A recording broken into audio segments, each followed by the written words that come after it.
How to fix photos not showing on Messenger in iPhone 11, 12 or 13.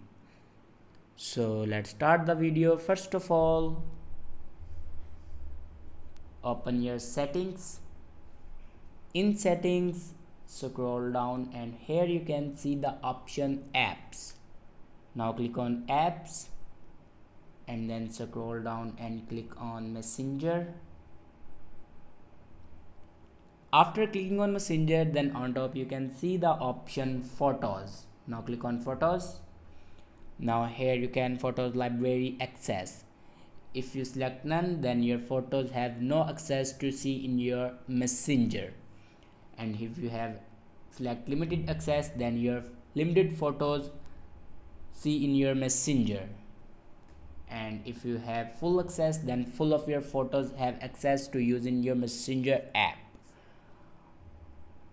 After doing these steps, your problem will be fixed. If it doesn't fix your problem, then click on General and click on iPhone Storage.